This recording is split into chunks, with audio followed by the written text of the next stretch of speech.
Assalamualaikum warahmatullahi wabarakatuh. Saya Salma Cahaya Dewi dari Prodi TMT 2A. Di video kali ini saya bertujuan untuk memenuhi tugas UTS mata kuliah Filsafat Umum. Menurut saya, manfaat mempelajari filsafat adalah dengan kita berfilsafat mengajarkan kita untuk berpikir kritis, membentuk argumen dalam bentuk lisan maupun tulisan secara sistematis dan kritis, mengkomunikasikan ide secara efektif dan mampu berpikir secara logis dalam menangani masalah-masalah kehidupan yang selalu tak terduga. Selama 7 pertemuan ini saya mendapatkan berbagai macam materi. Yang pertama yaitu tentang filsafat itu sendiri. Sebelum abad ke-6 sebelum Masehi, yaitu zaman mitologi, yaitu zaman di mana masyarakat masih mempercayai dan mengaitkan segala hal dengan mitos-mitos yang ada. Pada masa itu belum ada ilmu pengetahuan. Selanjutnya, yaitu abad ke-6 sebelum Masehi, yaitu terdapat satu orang yang bernama Thales. Ia mengamati kehidupan sepanjang sungai Nil, tepatnya di Mesir. Dia mengamati mengapa masyarakat bisa hidup makmur, dan dia mengamati bahwa mengapa tumbuhan bisa tumbuh subur, hewan-hewan bisa tumbuh. Kemudian dia bertanya tentang arca atau bahan dasar bumi. Kemudian dia mengemukakan teori penciptaan alam, yaitu bahan dasar alam semesta tercipta dari air atau air merupakan sumber kehidupan. Filsafat muncul ketika manusia menggunakan rasio atau akal pikirannya untuk menguak rahasia alam semesta. Kemudian, Thales dijuluki sebagai bapak filsafat karena Thales merupakan orang yang pertama kali menggunakan akal pikirannya untuk menguak rahasia alam semesta. Selanjutnya, definisi filsafat. Filsafat berarti ilmu yang mempelajari bagaimana cara berpikir yang benar, yaitu logis atau masuk akal, sistematis atau berurutan, radikal, dan universal atau menyeluruh.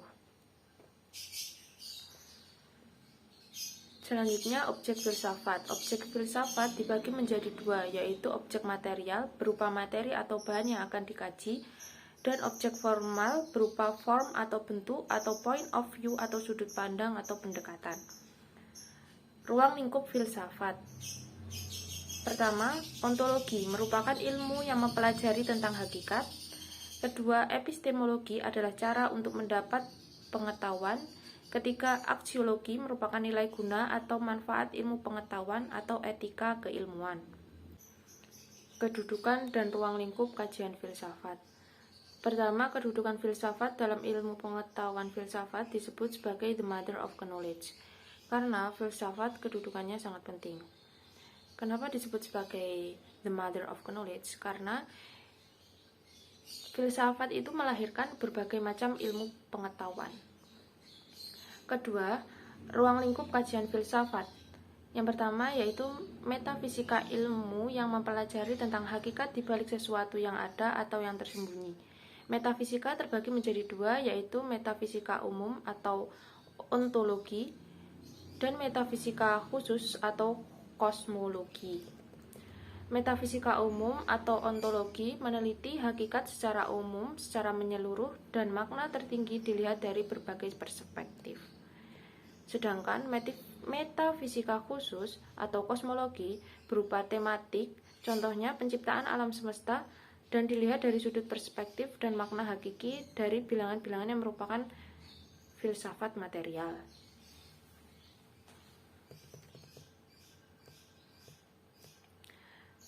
Kedua, ontologi, ilmu yang mempelajari tentang hakikat. Yang ketiga, epistemologi adalah proses atau cara mendapatkan sebuah ilmu pengetahuan. Epistemologi terbagi menjadi 4, yaitu idealisme, realisme, kritisme, dan positivisme. Idealisme merupakan cara berpikir rasionalisme dan menekankan akal dalam mencari pengetahuan. Realisme, proses mendapatkan ilmu pengetahuan dengan cara empirisme, yaitu berdasarkan pada pengalaman inderawi manusia. Kritisme merupakan penggabungan sintesa antara rasionalisme dan empirisme. Yang keempat, positivisme merupakan metodologi riset ilmiah. 4. Aksiologi merupakan nilai guna atau manfaat atau etika penggunaan ilmu pengetahuan. Selanjutnya yaitu kesimpulan ruang lingkup filsafat, yaitu mempertanyakan, mencari pengetahuan dan manfaatnya apa. Selanjutnya yaitu materi filsafat prasokratik atau kelahiran filsafat alam. Filsafat prasokratik atau sebelum masa Prasokrates. Seven wise men of Greece atau kaum sofis atau orang bijak.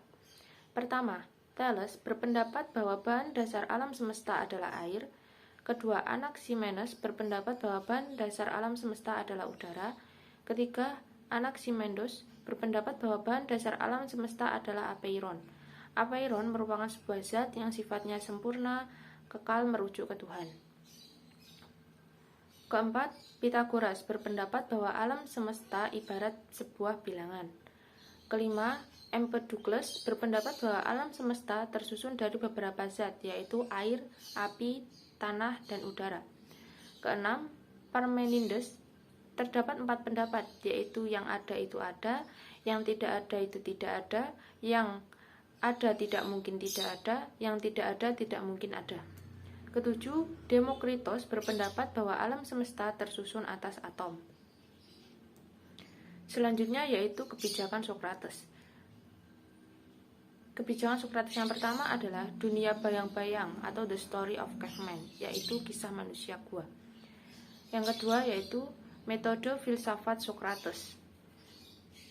Pertama, gnotiseuton atau kenalilah dirimu, yaitu hidup yang tidak dikaji adalah hidup yang tidak pantas untuk dikaji.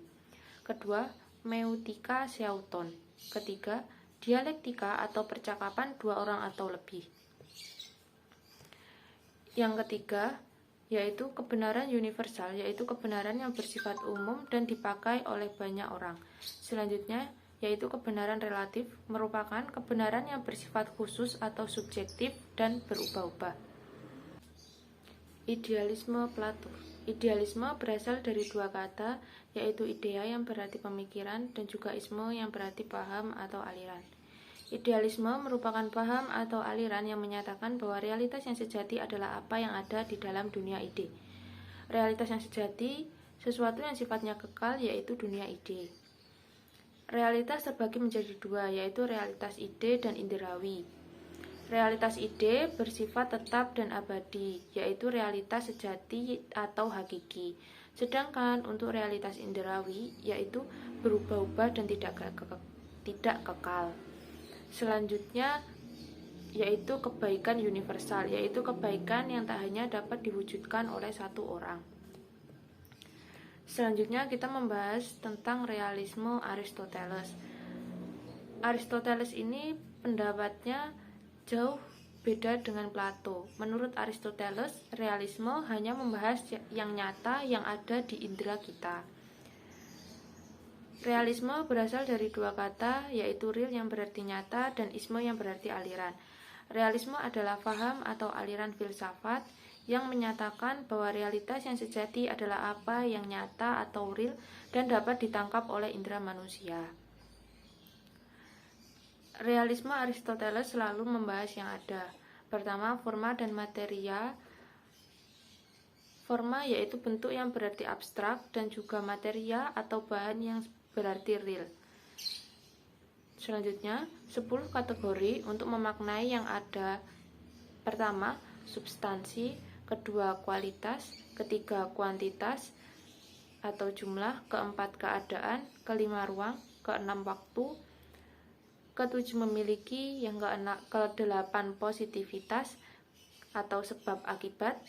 Kesembilan, tindakan atau aksi. Kesepuluh, kedudukan, yaitu gabungan dari ruang dan keadaan. Yang ketiga, teori 4 kausa. Pertama, kausa materi atau bahan. Kedua, kausa formalitas atau bentuk. Ketiga, kausa efisien atau penggerak. Dan keempat, kausa finalis atau tujuan. Keempat, logika. Logika terbagi menjadi dua, yaitu deduktif dan induktif. Logika deduktif penalaran yang berangkat dari umum ke khusus, dan sedangkan logika induktif penalaran yang berangkat dari khusus ke umum. Untuk logika deduktif ini tidak membutuhkan pembuktian, sedangkan untuk logika induktif membutuhkan sebuah pembuktian. Yang kelima adalah etika kebahagiaan. Semakin tinggi pengetahuan, maka orang tersebut akan semakin bahagia.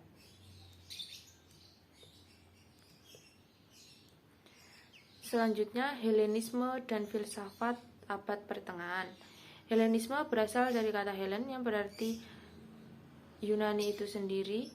Pada masa ini semua terjadi stagnasi filsafat atau kemandekan filsafat. Selanjutnya, filsafat abad pertengahan dibagi menjadi dua masa, yaitu masa abad pertengahan barat dan masa abad pertengahan timur. Pada masa abad pertengahan barat, kekuasaan sepenuhnya berada di tangan gereja. Masa abad pertengahan ini terbagi menjadi dua masa, yaitu masa patristik dan juga masa skolastik. Masa patristik, istilah parastik berasal dari kata lain pater yang artinya bapak gereja.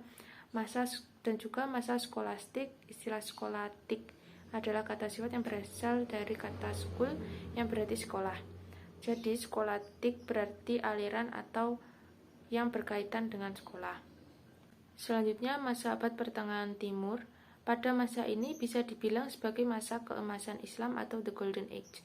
Pada masa ini terjadi penerjemahan besar-besaran buku Yunani klasik dan juga Khalifah membangun sistem pendidikan Islam integratif dengan mengkonsep dan menyediakan segala sarana prasarana, dan juga saat ini pula ribuan ilmuwan banyak dihasilkan pada masa ini. Hal yang menarik pada masa Yunani klasik. Tokoh-tokoh Yunani klasik lebih senang menggunakan akal mereka untuk meneliti tentang manusia. Salah satu tokohnya yaitu Sokrates. Namun sayangnya Sokrates tidak meninggalkan jejak tulisan satupun, sehingga yang mendokumentasikan riwayat hidupnya adalah Plato, muridnya. Dan juga ide Sokrates itu mengajak kaula muda untuk memahami hidup sebagai manusia yang beretika dan bermoral. Plato sendiri lebih sepakat bahwa hidup itu alam dan pengalaman. Namun ide tersebut ditentang oleh Aristoteles, muridnya, yang mengatakan bahwa realitas sesungguhnya bukan alam ide tetapi kenyataan yang konkret. Namun pada zaman Aristoteles inilah filsafat Yunani klasik mengalami masa keemasan dengan metode berpikir sistematis yang ditemukan oleh Aristoteles. Selanjutnya pada masa filsafat abad pertengahan. Pada masa abad pertengahan ini terbagi menjadi dua, yaitu masa abad pertengahan barat dan juga masa abad pertengahan timur. Pada masa abad pertengahan barat ini dikatakan sebagai abad gelap, karena berdasarkan pada pendekatan sejarah gereja saat itu, tindakan gereja sangat membelenggu kehidupan manusia. Manusia tidak lagi memiliki kebebasan untuk membangun potensi yang terdapat dalam dirinya. Para ahli fikir saat itu juga tidak mempunyai kebebasan untuk berpikir, apalagi terdapat pemikiran-pemikiran yang bertentangan dengan agama ajaran gereja. Dan pada saat itu, siapapun orang yang mengemukakannya akan mendapatkan hukuman berat. Jadi pada masa abad pertengahan barat ini, kekuasaan sepenuhnya berada di tangan gereja. Masa abad pertengahan barat ini terbagi menjadi dua, yaitu masa patristik. Istilah patristik berasal dari kata lain pater yang artinya bapak. Berarti pada masa patristik ini adalah bapak gereja. Selanjutnya masa skolastik. Istilah skolatik adalah kata sifat yang berasal dari kata skul yang berarti sekolah.